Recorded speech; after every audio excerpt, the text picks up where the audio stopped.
Okay, we're gonna take you on 2 food tours. One you might expect, and one you probably didn't even know existed here in Hawaii.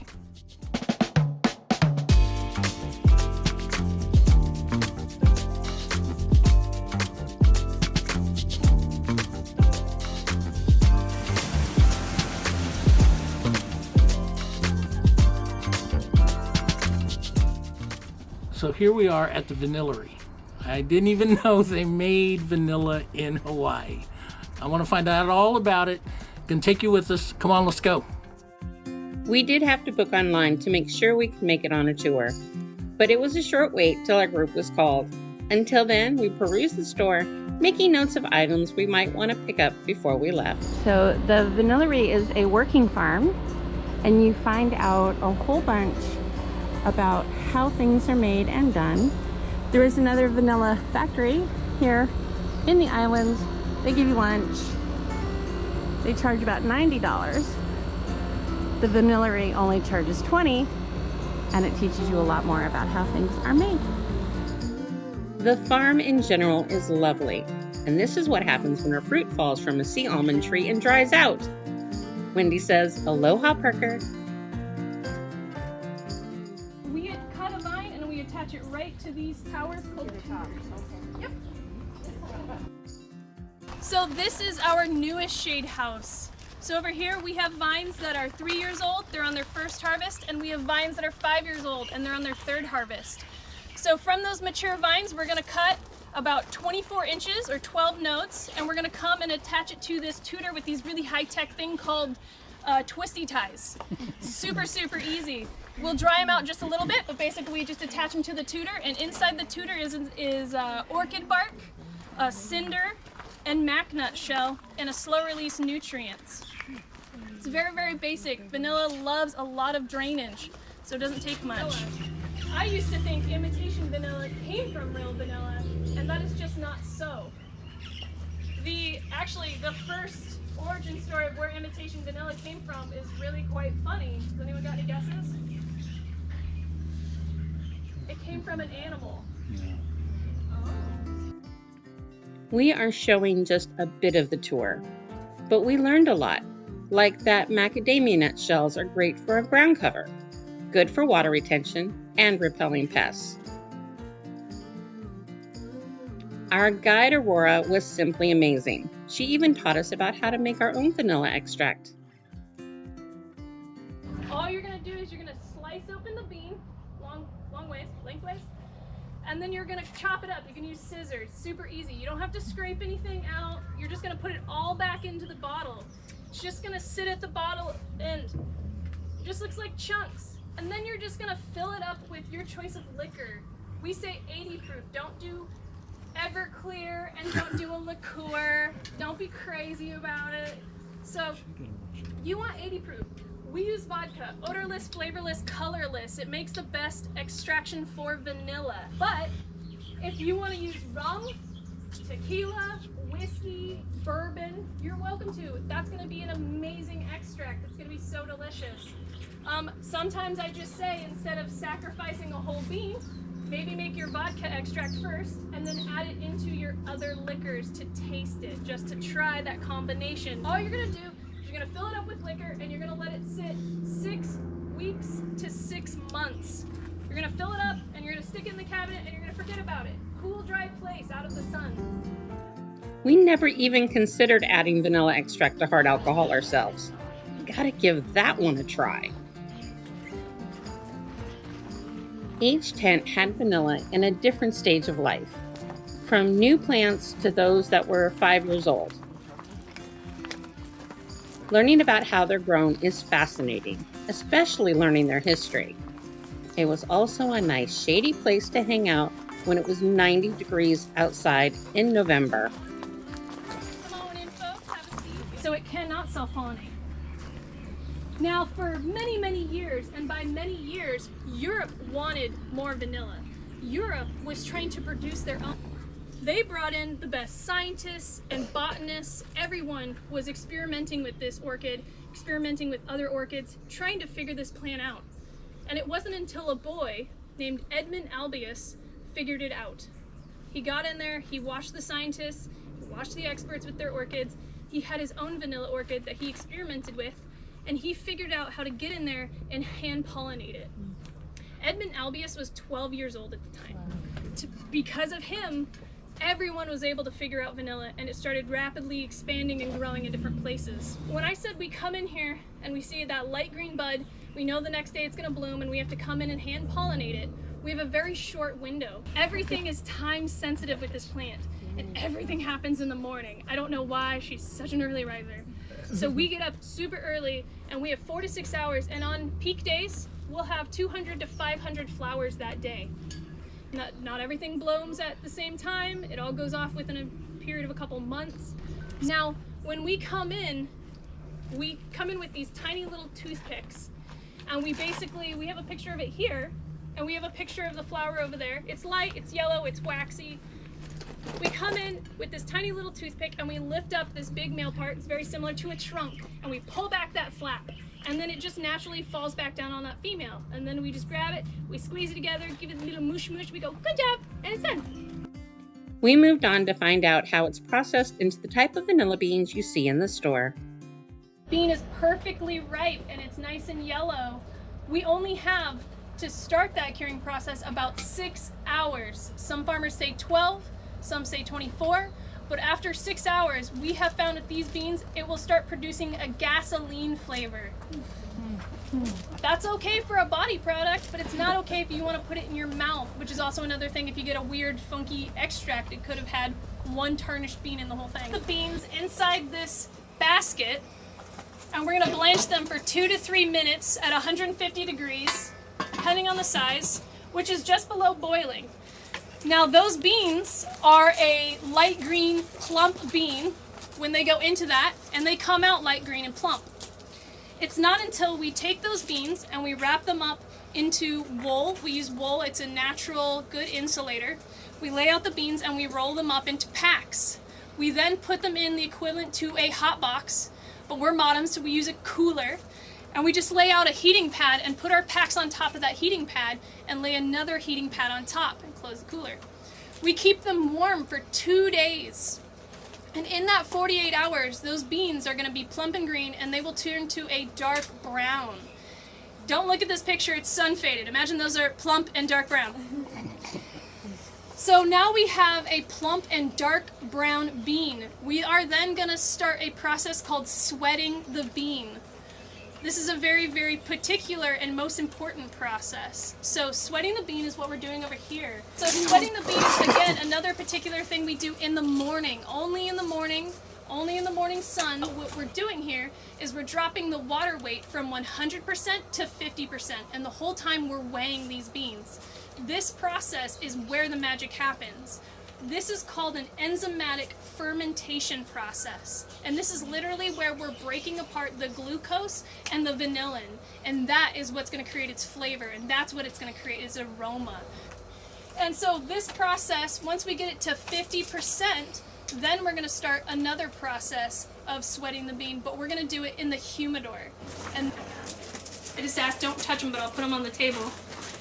So now we have reached a point where they are doing this slowly. We don't want them to dry out. This is why we sweated them. We want them to be flexible. This process is so slow as we possibly can be. So 6 weeks or more. Getting to see the beans and drying process up close was cool, but now it was time to taste and to shop. Yep, taste. You get a sample of vanilla ice cream and get to try some of their toppings.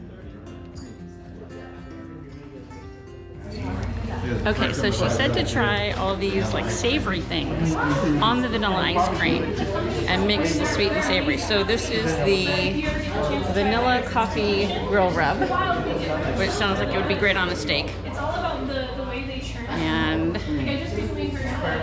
I don't know, kind of dicey about this one, but let's give it a try. Churn their ice cream and they'll actually whip it to aerate it to make it bigger and like wider. Yeah. It is good.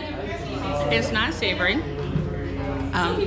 Distinctly savory. It is. It melts with the sweet vanilla perfectly.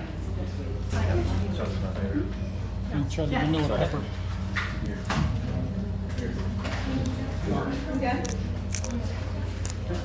Okay, so we have a vanilla sugar, vanilla pepper, vanilla salt grinder.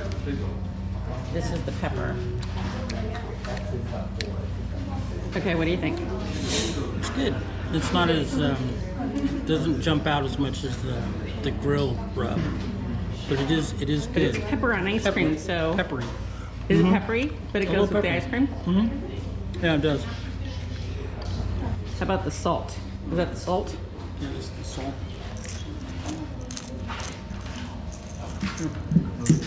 All right, honest review.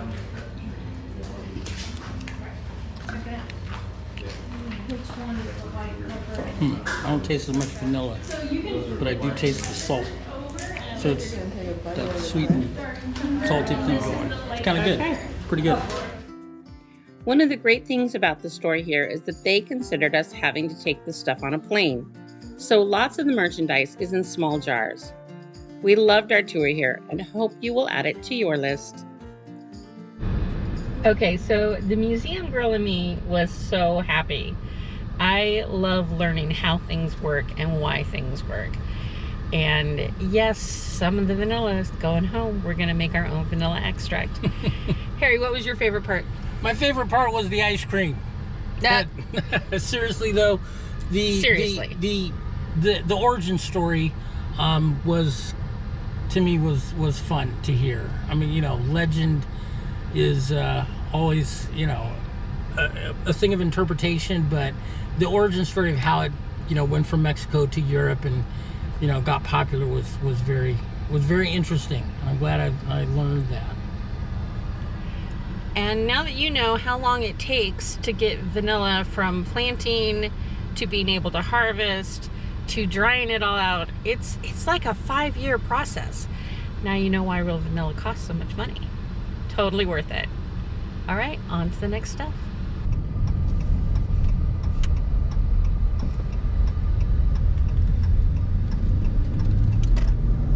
That sign said goat, marlin, and salmon jerky. Goat jerky, really? Marlin jerky? Let us know if you'd try some. We were tempted but low on cash. A good reminder to have some in your pocket while traveling. We made our way back through town and past our favorite beach park. We found this place years ago when it used to be a hotel on the property. Our favorite hotel, because it had petroglyphs, a small historic park, as well as access to the bay. The hotel is gone now, and they're preparing this area to be a large public park. We can't wait till it's open.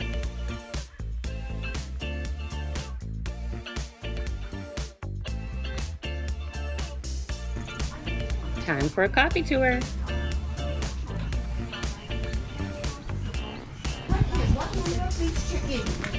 The rest enjoy coffee. Unfortunately, we found out this free tour wasn't accessible. It was fun to sample the coffee, though. Time to pivot. YouTube is looking for engagement, so we'd love it if you'd bop that like button and left us a comment. And of course, subscribe if you're having fun. We found Heavenly Hawaiian and made the steep drive up. The funny orange sign saying things like, "Almost there, you can do it," and "Congratulations, you made it, great coffee awaits," just cracked us up. Heavenly Hawaiian is 100% Kona coffee and is grown, processed, and roasted right here. It was founded by Dave and Trudy Bateman in 1994. They even have a 3-month work-stay program for anyone who wants to volunteer. Coffee in its raw form.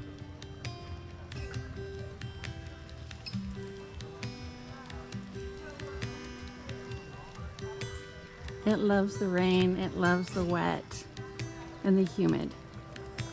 It grows like crazy in Hawaii.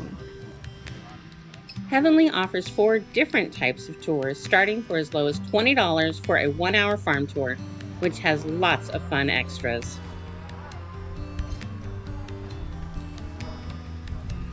Coffee trees are everywhere, and you can take a brew class, you can take a tour, or you can come hang by the pool, which has this incredible view.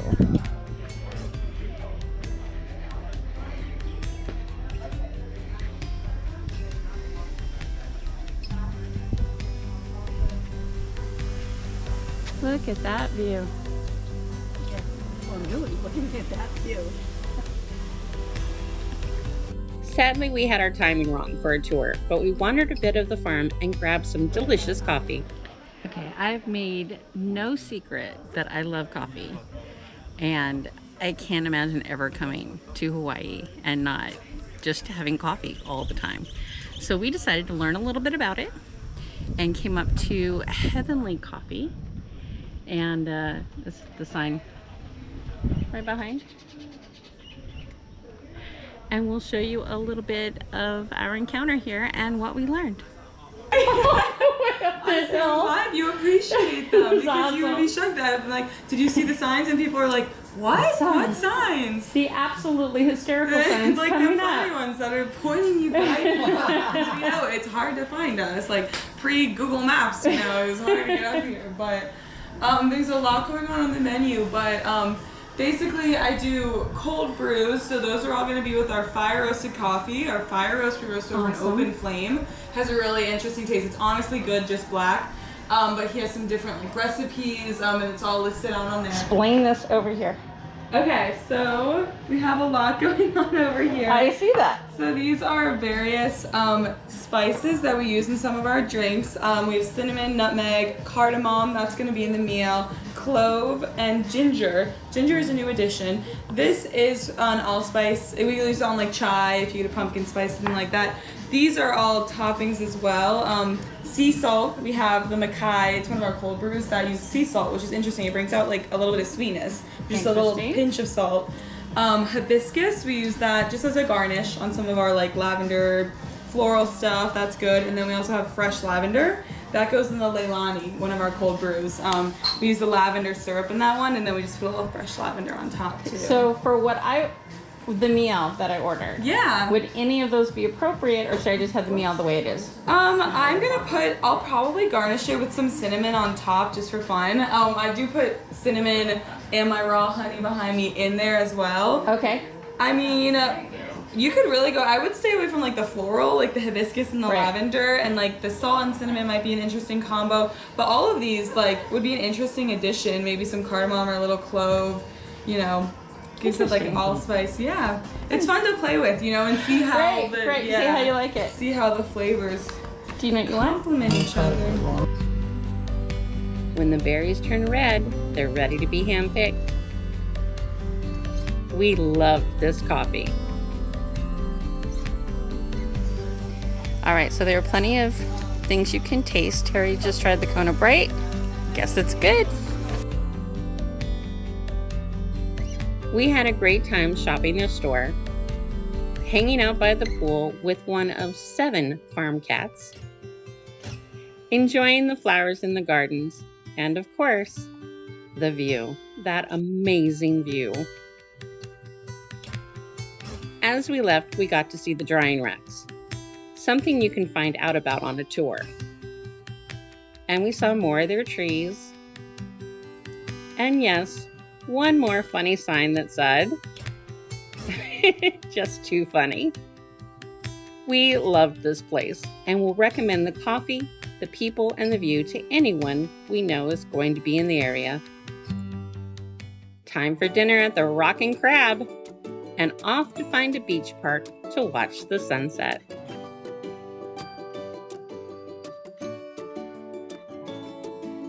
I love this time of day when the water turns to silver and everything goes almost black and white, and it all feels so serene. We sat on the beach wall, watched a surfer hang 10 in the aqua waters, walked on the soft sand, and just soaked up the sound of the waves.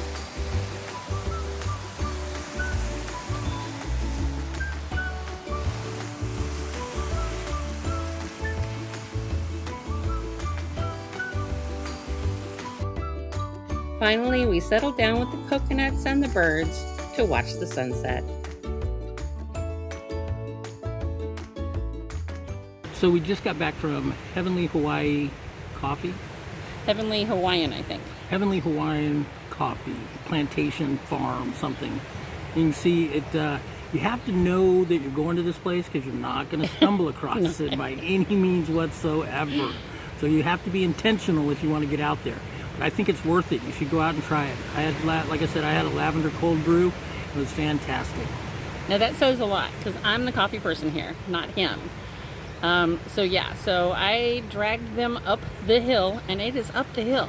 He's right. If you don't know where you're going, you're not going to find it. So definitely look it up. What a great day with the vanilla farm and now this great coffee place. We really lucked out. We're going to finish up our day right now. We are getting ready to watch the sunset.